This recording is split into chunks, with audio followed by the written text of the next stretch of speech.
Pues vamos a empezar con Schneider Marín, un hombre músico. Él es músico, es amigo, si lo quieren saber, de casi todos los fundadores y seguidores de la nueva trova en Cuba. Ha hecho hasta grabaciones con algunos de ellos. Schneider Marín es un hombre que sabe mucho de música, es un hombre que hace música, que crea música, que escribe música, compone música, toca música, es músico 100%, y es un hombre que siempre me ha pedido espacio en el encuentro para hablar de música y cine, y es un hombre que sabe demasiado de música cubana. Entonces, le damos la bienvenida a nuestro amigo Schneider Marín y que sea quien comience hoy la tanda de conferencias, toda vez que está ocupado. A las 10 de la mañana tiene un taller aquí mismo en Luz y Tejada, en la biblioteca, y fue una cortesía de José Fernando Ruiz, que tenía que empezar con el cine del terror y lo dejamos para después de la música cubana. Muchas gracias. Bueno, buenos días, muchas gracias. Gracias a Germán por la oportunidad, de verdad. Siempre le decía, bueno, Germán, ¿cuándo hacemos el conversatorio sobre música, especialmente la música cubana, del cine, la música del cine cubano? Sí, lo decía Germán Osa. Tengo el placer de más de 25 años ser músico. He hecho algunas piezas musicales para televisión y para cine. Y me acerqué mucho al cine cubano por mi experiencia académica en Cuba, conociendo muchos de los músicos que fundaron incluso lo que fue el grupo de experimentación sonora del ICAIC.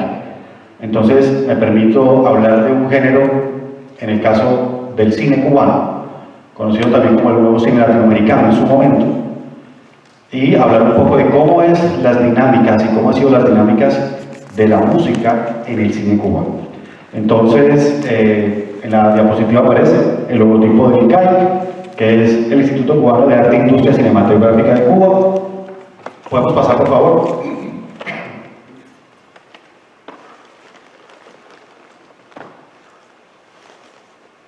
Listo. Aquí tenemos una imagen con algunos de los pósters del cine clásico cubano. Entonces, se funda en 1959 lo que es el ICAIC como Instituto Cubano, antes conocida como la Cinemateca, y bueno, pues es fundada por Alfredo Guevara, al cual se le conoce como el papá o el fundador del nuevo cine latinoamericano. En algunos lugares, en Cuba pues se le reconoce ese aporte importante dentro del cine. La Revolución Cubana enmarca absolutamente todo ese proceso de la nueva cultura en Cuba. Aunque la Revolución Cubana y la cúpula de la guerrilla o del movimiento 26 de julio cubano no eran maoístas en aquel momento, bueno, y creo que nunca lo han sido, sí toman una referencia de la Revolución China, que es la revolución cultural, entendiendo la importancia que se tiene que dar en una revolución social, y es que dentro de la revolución social hay que generar otro tipo de revoluciones, y una de ellas es el proceso cultural. Entonces, recordemos también que en 1959, antes de 1959, de hecho, pues tenían un país con un alto índice de analfabetismo. O sea que, a diferencia de otros países, en el caso de la Revolución Rusa, la inversión y el desarrollo cultural no se da en la prensa escrita, sino que se da en la prensa audiovisual y de audio exclusivamente. Y ahí juega un papel importante todo el concepto del cine y la televisión en Cuba a partir de 1959. Con Alfredo Guevara, pues claro, Alfredo Guevara lo que hace es que para él es importante registrar todo lo que estaba pasando con la Revolución Cubana en aquel momento, ¿sí? Todo lo que tuvo que ver, y muchas de las imágenes que nosotros hemos visto de la Revolución Cubana en algún momento de nuestras vidas, pues fueron captadas precisamente por cámaras del nuevo proceso del cine cubano en aquel momento, del ICAIC. Recuerden que antes se conocía como la Cinemateca Cubana y luego pasa a ser el Instituto Cubano de Arte Cinematográfico. Pasamos a la otra, por favor. Bien, aquí viene ya la parte importante, que es lo musical. La música es algo muy elemental, pero también es muy importante dentro del concepto del cine. al punto de que la academia premia mejor banda sonora, mejor canción, ¿cierto? Y nosotros no podemos imaginarnos una imagen, que ahora Fernando Ruiz no lo dirá, de suspenso o de terror sin la música. No podemos imaginar una escena de acción sin la música. No podemos imaginarnos una escena de romance absoluto sin la música. La música incidental juega un papel muy importante en los sentidos del espectador. Cuando el espectador, nosotros podemos incluso en algún momento cerrar nuestros ojos y escuchar solo la banda sonora, y hay fragmentos de esa banda sonora que nos va a llevar a escenas de la película puntualmente. Y esa es la magia que tiene la música en el cine. Ahora, hay países como el nuestro, como Colombia, que los productores de cine, directores, productores ejecutivos, productores en general, no tienen en cuenta ese elemento musical y terminan su película y en lo último que piensan es en la música. Y muchos de ellos se han metido en problemas, ¿sí?, legales, porque hay una anécdota con Daniel Biglietti, no sé si ustedes lo referencian, una canción que se llama A Desalambrar, ¿sí?, que la cantó también Ana Jaime. Hay una película que se llama Los actores del conflicto, que es de unos mimos y unas cosas, ¿no? El primer tiraje de esa película la sacaron con la canción A Desalambrar de Daniel Biglietti, porque Daniel Biglietti era amigo de uno de los productores de la película. Y resulta que Daniel Biglietti demanda la película porque pues no pagaron derechos de autor.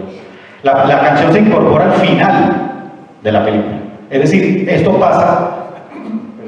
pasa cuando desde la misma preproducción de la película, yo como director, como productor, no estoy pensando en la música para mi proyecto. ¿Quién va a ser el compositor? Yo tengo dos canciones en una película colombiana que se llama Lluvia.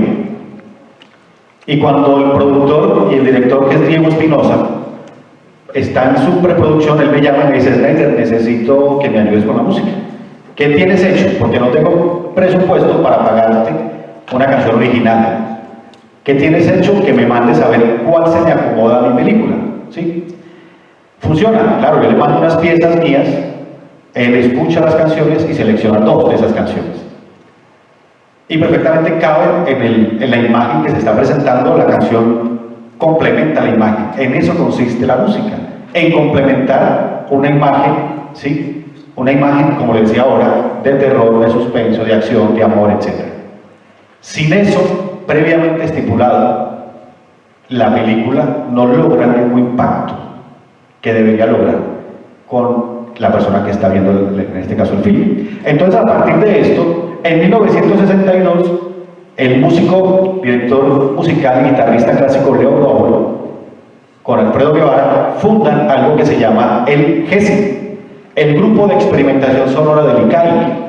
Y en ese grupo de experimentación sonora, de pronto aquí hay nombres que les van a sonar.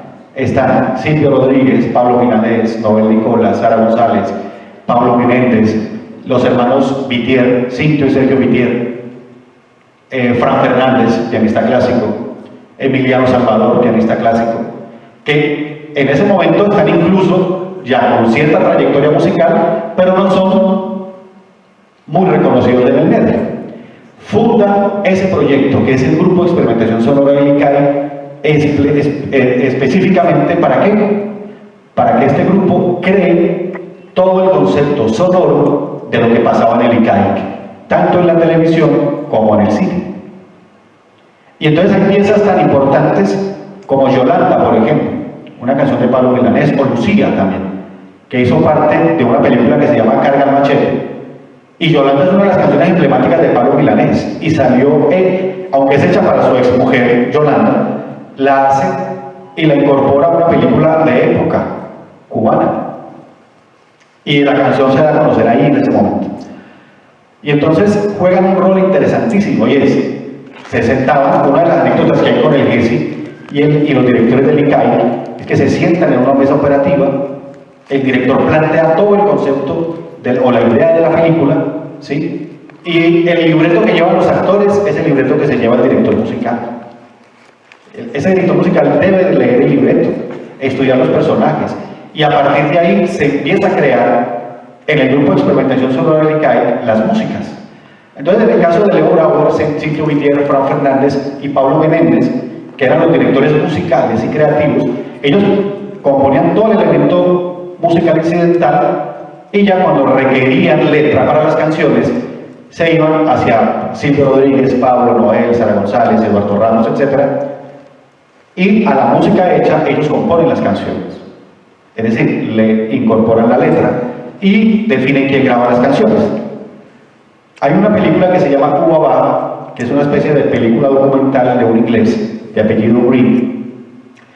Y la canción la componen entre tres personajes, Pablo Milanés, Noel Nicolás y Silvio Rodríguez. Cada uno de ellos compone su letra, y la incorporan a la canción ya existente. Se llama Cuba Baja y es una cosa interesante. Uno escucha la canción y parece una pieza compuesta por un solo personaje, pero cada intervención es compuesta por el que la canta y la canción va a ser parte del documental. Entonces, aquí el grupo de experimentación sonora del ICAE, que los invito a que vayan a YouTube porque han subido todas las piezas de este grupo, donde nos muestran también una música incidental muy densa, porque en esa época se empezó a trabajar una música muy densa, muy cargada de muchas cosas, pero también nos muestran a un Silvio Rodríguez muy joven, a un Pablo Milanés muy joven, con una influencia muy interesante, la del rock inglés, por ejemplo, la del rock norteamericano con Pete Seeger, que ya había estado en el 67 en Cuba haciendo unos recitales en el primer encuentro internacional de la canción Protesta. La otra, por favor. Bien, aquí yo planteo que la música se convirtió en una estructura fundamental en el desarrollo del cine cubano. Desde la dirección de la producción audiovisual hasta la composición de la música, jugando un papel clave desde el primer día de la producción. Como les decía, se sentaban en una mesa de trabajo directores, productores y director musical.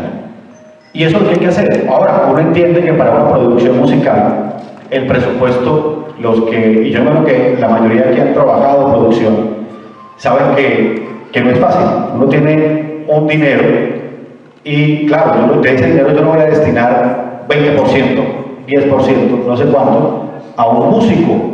Cuando yo puedo decir, no, es que ahorita hay plataformas gratuitas que yo puedo poner ahí música incidental para cine sin derechos de autor y me aparecen cierta cantidad de páginas, pero no logramos con eso, no se logra con eso la intención de la imagen. La música debe de estar acompañada con la intención de la imagen. Los que vieron la película Memorias del Subdesarrollo de Tomás Gutiérrez Alea, hay una imagen en que el personaje está mirando con un telescopio la ciudad y está haciendo un análisis bien interesante, donde él dice: ya entiendo por qué somos subdesarrollados. Ahí hay una música, esa música es de Leo Brauer. Y cuando yo escucho esa música, automáticamente hay una conexión, me lleva a esa imagen. Y si hablamos de cine comercial, cuando nosotros escuchamos la canción Ojo de Tigre de la película Rocky 3 y escuchamos esa pieza, automáticamente nos lleva al entrenamiento de Rocky. Y eso es lo que tenemos que lograr en esa conexión entre la música y la imagen. Y hay directores que pensamos o que piensan en la música al final y meten lo que más les parezca, y cuando uno ve la imagen uno termina diciendo: mira, que a mí la música no me gustó, no me gustó, me parece que se desconecta de la imagen, se desconecta de la escena. En esa escena particular, que es un drama, yo creo que debió haber habido otra música, y es porque necesitamos en el momento de la producción que el director por lo menos se siente con quien le va a hacer la música y le plantea la escena y le diga: mire, me gustaría algo así. Así como cuando el director dirige sus actores, el director es el que debe dirigir al compositor, y el compositor, claro, debe de crear una expectativa a raíz de esa dirección. La pasamos, por favor. Gracias.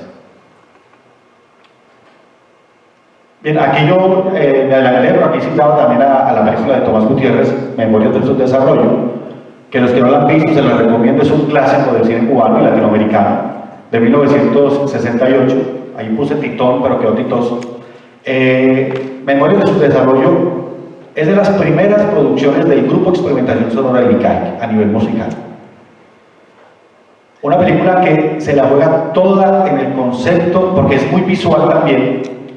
Hay unas imágenes, si uno no se concentra en la película, hay un momento en que uno se pierde en la narrativa del director. Pero la música nos acerca a comprender el entorno de lo que estaba pasando, porque esta película nos muestra un hombre de la clase alta cubana que decide no irse con los demás ricos de Cuba. Dice, no, pero es que yo soy cubano, yo me quedo aquí, quiero ver qué pasa con esta revolución. Y entonces hay unas imágenes también muy cargadas y a la vez, como les decía, esta película tiene una música muy tensa.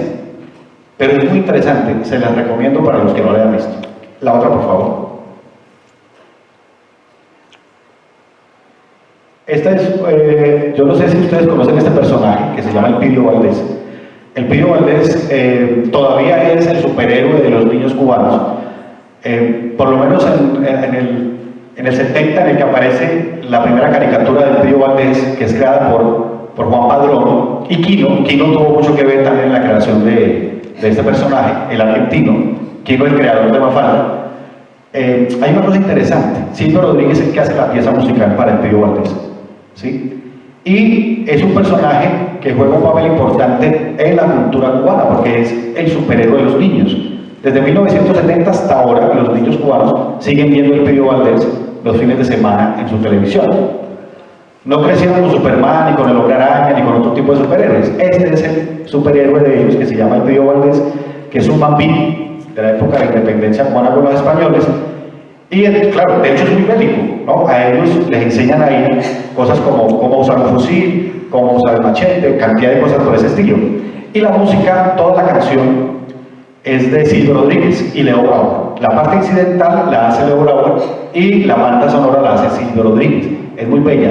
En YouTube hay también unos episodios del Elpidio Valdés para que los visiten. Y los invito a que visiten también otra ala del ICAIC, que es el Centro de Animación del ICAIC. Ellos han hecho cosas brutales, fueron a nivel latinoamericano, de los pioneros en usar el stop motion en América Latina, ¿no? No hablo del cine en general, sino en América Latina. En los mismos años 70, animaciones, canciones como 20 años, que es un clásico de la música cubana, y que la llevaron en stop motion, es una pieza bellísima, se las recomiendo. La otra. Esta otra película que se llama La primera carga al machete, que es de 1969, ¿sí? Es una película muy interesante porque muestra precisamente esa lucha del ejército mambisa contra los españoles, pero aquí la pieza musical la hace Pablo Milanés, una canción hermosa que se llama Lucía, que no tuvo la misma ruta de Yolanda, que también sale con una película cubana, pero Lucía es una canción bellísima que hace parte no del cancionero de Pablo como tal, sino del cancionero del cine cubano, que en Cuba nos han diferenciado esas dos partes. Está el cancionero popular cubano y está el cancionero del cine y la televisión cubana, donde también aparecen estos personajes. Esta película, además que tiene un reparto, ya que en su mayoría han fallecido todos, pero muy interesante de la época. Actores que se quedan en Cuba después de la revolución, apoyando el proceso a partir del cine y la televisión cubana. Y esta, que es de Santiago Álvarez, que también es una película. Esta película es muy interesante, les voy a contar por qué. Se hizo a 2 cámaras. Es una historia real de un exagente del G2. Se llama El hombre de Maicinicú. Ocurre en el Escambray, en una región llamada Maicinicú. Y la banda sonora la hace Silvio Rodríguez. Una banda sonora bellísima, donde retrata la película. Silvio dice, yo compuse El hombre de Maicinicú cuando me enteré de que Santiago Álvarez estaba haciendo esta película. Yo no me reuní con Santiago Álvarez, dice Silvio. A mí me llegó el libreto por una de las actrices. Yo leo el libreto y compongo la canción. Y si ustedes escuchan El hombre de Maicinicú y ven la película, yo les recomiendo que escuchen primero la canción y luego vean la película para que hagan el paralelo que yo les digo. La canción ya nos está narrando la historia de la película. Desde la metáfora de Silvio, desde la lírica de Silvio, nos narra una estructura bien bella de lo que es la película. Y usted escucha la canción y ya se imagina unas escenas bien bellas de lo que es El hombre de Maicinicú. Aquí coloco dos logotipos. Ustedes dirán, bueno, ¿eso qué tiene que ver con el cine? Uno es el Comité de Defensa de la Revolución, que es uno de los, el CDR, que es una de las entidades de seguridad cubanas populares, pero resulta de que la música para el CDR, que luego hicieron videoclip, la hace Eduardo Ramos y la canta con Sara González, una de las cofundadores de la nueva trova cubana. Y entonces se convierte en un himno, al punto de que lo han versionado varias personas. Y el CDR, este logotipo o esta canción, sigue siendo actualmente en Cuba uno de los emblemas más interesantes de la televisión cubana. Y la otra es la campaña de alfabetización de 1962 y la canción que se convirtió en el himno de eso a partir de un documental que se llama La Nueva Escuela, la hizo el trovador cubano Noel Nicola. La canción se llama Fueron 100.000, porque está basada en los 100.000 voluntarios que fueron a la campaña de alfabetización. Entonces, miren que el ICAIC, toda la producción audiovisual del ICAIC estuvo permeada por todo el proceso musical. Y cada música no se desliga de lo que se quiere presentar. Es decir, en el caso del CDR, la canción es en cada cuadro comité, en cada cuadro revolución, no sé qué. Y en la canción de Fueron 100.000, Noel Nicola narra cómo 100.000 estudiantes van al campo a alfabetizar a su pueblo. Y todo eso va a la televisión. Luego va a un documental llamado La Nueva Escuela y se convierte, como les estoy planteando hace ratico, en una forma muy clara de comprender el desarrollo del arte desde la televisión, el cine y la música en Cuba. Y esta última, que con esta ya cierro, se llama Habana Blues, que es del 2005, es de un español que se llama Benito Zambrano. Pues resulta que aquí aparece otra generación de músicos. Aquí nos aparece X Alfonso, Kelvis Ochoa, December Bueno, gente que viene de una dinámica de fusión de la música cubana y que también es llevada al cine. Si nosotros vemos películas de los años 80 en Cuba, películas como Bailando Cha-Cha-Cha, por ejemplo, que no tiene nada que ver con el cha-cha-cha, la banda sonora es más de boleros tradicionales, más del bolero film de los años 50 en Cuba, por ejemplo, ¿no? De los años 60. Y la película que más tomó, o que realmente tomó la nueva expresión musical de la cultura cubana, digamos después del periodo especial, fue Habana Blues, que recoge artistas jóvenes de esa época del periodo especial entre 1989 al 97, donde se crean otras estructuras musicales y las lleva al cine. Esta banda sonora ha ganado muchísimos premios internacionales a nivel de música. En el caso de España se ganó el premio Goya, se ha ganado Palmas de Oro. La música, la película también ha sido muy premiada, pero la parte musical ha ganado muchísimos reconocimientos, muchos premios por la composición, creación. Y los que no han visto ahora Blues, los invito también que primero escuchen su banda sonora. Arenas de Soledad, escuchen, bueno, no me acuerdo muchos nombres ahora, Sé Feliz de December Bueno, y vean la película. Y van a notar esa relación que hay entre el discurso de la película y el acompañamiento musical. Es clave, porque a pesar de que esta película es realizada por un español y tuvo el apoyo del ICAIC, manejó la misma estructura. En YouTube hay un corto también donde Benito Zambrano cuenta cómo llega a la música de esta película. Y él dice, yo llegué a la música de esta película desde el primer día que llegué a la escuela de cine. Cuando empecé a ir a las descargas, cuando empecé a ir a las peñas, cuando empecé a ir a los conciertos de los trovadores. Ahí, lo primero que yo me imaginé para Habana Blues fue quiénes iban a hacer la música para mi película. Lo plantea el mismo Benito Zambrano. Y como les manifesté al inicio de este conversatorio, de esta charla, es en América Latina, países como Colombia, los directores de cine es el último que piensan en la música para sus películas. ¿Sí? No todos. Hay quienes sí se han acercado a reconocer que la música es muy importante para su producto y destinan un buen presupuesto para eso, para poder tener una muy buena película acompañada por una buena imagen sonora. Recordemos que si nosotros cerramos los ojos y escuchamos la música, nos va a llevar cuadro por cuadro a esa película que tanto nos gusta, o cuadro por cuadro a esa imagen que tanto hemos relacionado. Al punto de que cuando hacemos sonovisos, un sonoviso no sería sonoviso, sino acompañado de música. La música es quien le da la intención al sonoviso. Y por supuesto la música es la que le da la intención a cualquier proyecto audiovisual. Muchas gracias, esa es mi intervención. No sé si tienen algún comentario, pregunta. Muchas gracias. Señor Fernando Luis. Me encanta la palabra sonorismo. Sonorismo. Nadie la usa ya, todo el mundo dice que el audiovisual, el estilo de video, lo que usted quiera, pero sonorismo es romántica. ¿Sí? Claro, claro. Gracias, señor. Buenos días. Buenos días. Buenos días a todos. Mi nombre es Andrés García. Gracias, hermano. Se me hizo Germán. A todas las personas por este encuentro maravilloso que engalana este espacio cultural en el departamento de Risaralda.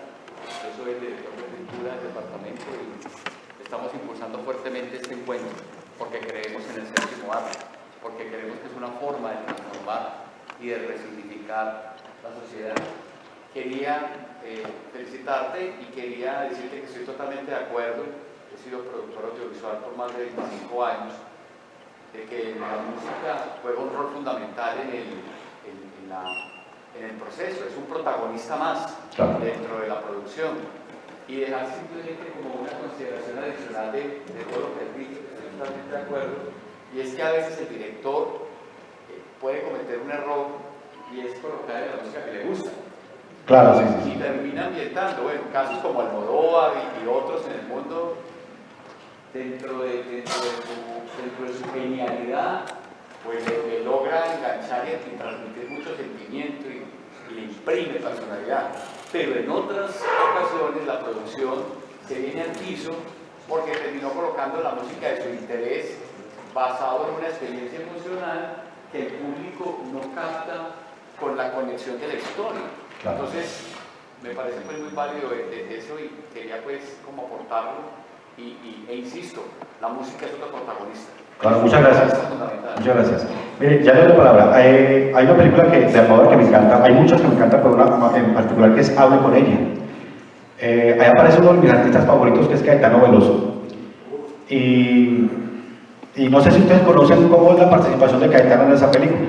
Caetano está en España en gira, es pues conocido o amigo de Almodóvar, y termina metiéndolo, así como dice el secretario de Cultura, a la fuerza.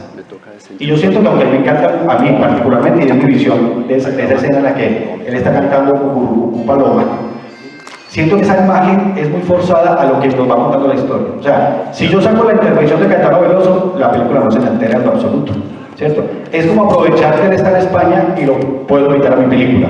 Y puedo decir, tengo a Caetano Veloso en mi película, ¿cierto?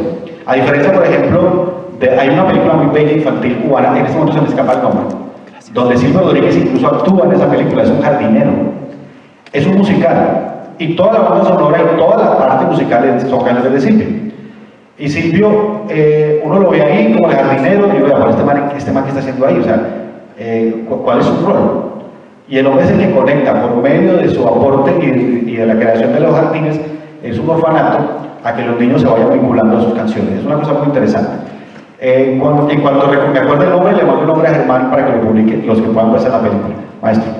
Eider, muchas gracias por la claridad, lo conciso y que me juntaste el puzzle de que yo no sabía que Silvio Rodríguez y Pablo Jiménez tenían tanta importancia.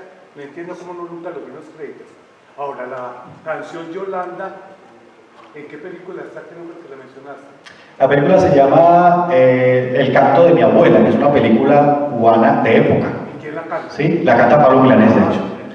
Tanto que el álbum, hay una edición de un álbum en Cuba que es una imagen de La Habana Vieja colonial sobre el rostro de Pablo Milanés. Espérate que termine, ya te doy la palabra. Y bueno, ya pasándome de todo y para dar un pequeño ejemplo, hoy vi la camiseta de la misma que se pare, por favor. Quentin Tarantino, para mí, yo es cantante y es músico. El chévere. Hacemos con el Yolanda. No, y lo otro es para decirte que, por ejemplo, cuando fui mucho, yo la veo, escucho la banda sonora por aparte también. Y tiene es que honestamente la banda sonora del proceso para mí es una locura. Es como la banda sonora de Django, por ejemplo. Bueno. Esa banda sonora es brutal, es impresionante. Logra una conectividad con todo, o sea, de verdad, es una cosa.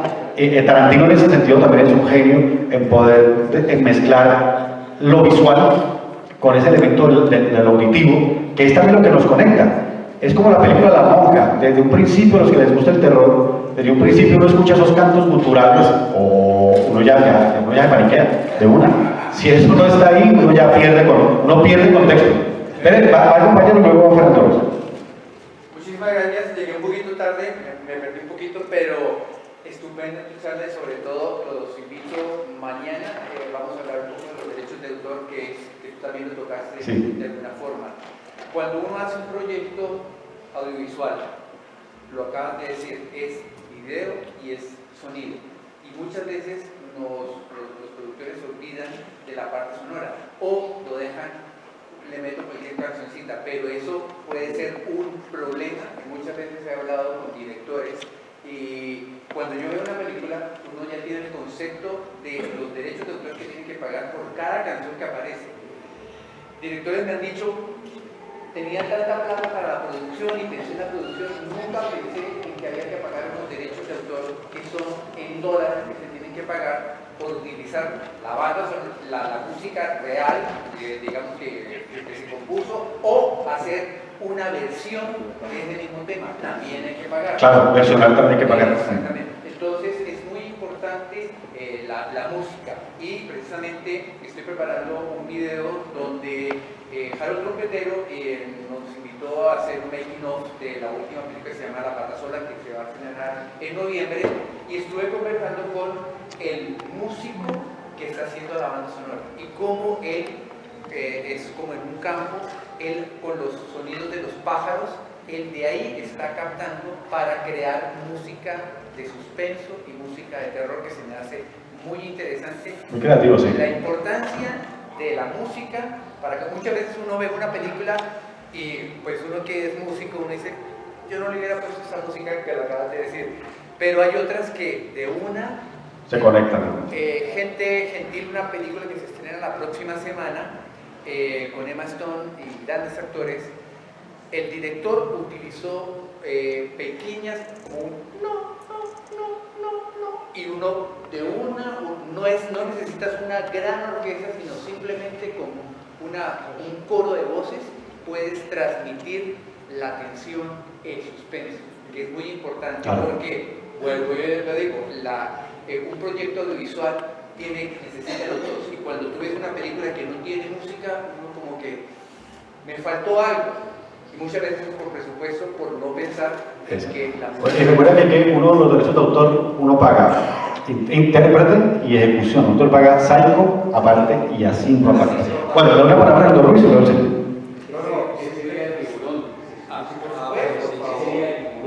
O tiburón. Es lo que les digo, ¿no? El cine tiene imágenes sonoras que cuando las escuchamos nos lleva automáticamente a la escena de tiburón ahí ya cazando, ¿no? Pero, yo quería llamar la atención a hablar de la música, de la espectacular música que hizo Tarantino en Kill Bill. Amo a Kill Bill, mi esposa odia el cine de terror y el cine de ese tipo, pero ella dice, pero no es porque amo especialmente a Kill Bill. Kill Bill es una construcción maravillosa con toda su belleza. Sí, claro. gracias, Fernando. Amigas. Buenos días para todos y para Buenos todas. días. Mi nombre es Germán María Valencia y por primera vez estoy aquí invitado por el maestro Germán con un documental que se llama Rueda Libre Corazón y los invito para el domingo. Mira, lo que decían y hemos hablado, que yo siento que en Colombia nos ha tocado aprender sobre la importancia y la utilización de la música en el cine. En un caso concreto fue cuando Víctor Gaviria rueda su primer largometraje, que es Rodrigo de No Futuro, es como en el 92 creo, 98, bueno. Y tocó, cuando él es seleccionado en Cannes, les tocó a Edwin Goebel, que fue el productor, pagar una infinidad de plata por los derechos de la música que Víctor, sin ignorar porque estábamos aprendiendo cine y eso nos pasó, por ejemplo, a nosotros con los videos que realizábamos, y después cuando se empieza Psycho y Argentino a atorar esos derechos de la música, nos tocaba pagar esos derechos que costaban más que el video. Entonces, lo que tú dices, yo siento que eso sí, lo que tú dices de derechos de autor es muy interesante, porque hay que entrar con los nuevos organizadores. Usted no puede colocar esa música porque va a poder perder la posibilidad de exhibir eso en festivales. Entonces yo quisiera preguntarte, dentro de la charla y eso que nos has comentado del cine cubano y la música, ¿cómo se da esa convocatoria de la nueva cubana, que lo decía ahora el compañero Juan Diego? Conocimos primero la nueva trova cubana y después ahora vengo a hablar de la importancia que tienen en el cine. ¿Quién es el que llama? ¿Es los directores de cine? ¿Cómo se da ese origen a que el cine cubano desarrolle a este grupo de música? Bueno, primero se funda con Alfredo Guevara en el 59. Lo que presentaban en los telecines era prácticamente cine, incluso hay unos traxitos de películas de esa época que presentaban en los telecines en YouTube y solamente son videos con música, perdón, con imagen, sonido real de lo que pasaba. Y entonces Alfredo Guevara dice, no, esto hay que meterle algo para que nos ambiente más lo que está pasando, ¿no? Y en esa época, pues, Leo Brauer era el más cercano a Lee Kike, el guitarrista Leo Brauer. Y Leo Brauer es el primero que empieza a hacer música y ustedes van a ver, del 59 hasta el 62, la mayoría de las bandas sonoras en el cine cubano son de Leo Brauer, ¿sí? Hasta ahí. Y en el 62 él dice, no, yo necesito crear un equipo, ¿sí? Que me ayude con esto. Algo que pertenezca a Lee Kike, ¿sí? Y crean el grupo de experimentación sonora de Lee Kike en el 62. ¿Cómo los convocan? Resulta que en esa época, en el 62, estaban revoloteando. Miren, el elemento cultural cubano, en este caso habanero, no es tan complejo como el nuestro. Uno va a La Habana y tiene acceso muy fácilmente a muchos artistas, ¿sí? Y los que estaban en el momento conocidos, ahora recuerden lo que les dije ahorita con el tema de la nueva cultura. Ellos no iban a vincular músicos tradicionales cubanos, ellos querían vincular un elemento diferente para que también le diera un aporte cultural diferente al proceso revolucionario cubano. Entonces en esa época estaban haciendo canciones Silvio, Pablo, Noel, estos muchachos de la nueva trova y otros que estaban surgiendo como Vicente Feliu, como Sara González, Pedro Luis Ferrer, ¿sí? Y los convocan y hacen las audiciones. Y los que van quedando en las audiciones pasan a componer todo el elemento del grupo de experimentación. El grupo de experimentación era todo completo: banda, batería, bajo, guitarras, pianos, cantantes, incluso canciones como Yolanda, la primera que se grabó con Lee Kike, los coros los hace Silvio Rodríguez, los hace Sara González y Eduardo Ramos, por ejemplo. Y canciones como la de El Hombre Maicinicú, o canciones como la de Fueron 100.000 de la campaña de alfabetización, todo el Kike está incorporado ahí. Entonces el bajo lo toca Eduardo Ramos, Pablo Menéndez, el piano es de Fran Fernández, en El Hombre Maicinicú el piano también lo hace Emiliano Salvador. Entonces, a partir de esta composición del grupo, esta creación, es que se fortalece ese concepto de la imagen con la música, ¿cierto? El grupo Experimentación Sonora Lee Kike es quien da ese aporte necesario, entendiéndose a partir de Alfredo Guevara de que la imagen debe ir acompañada con algo que motive. Entonces muchas de las canciones son muy épicas, ¿cierto?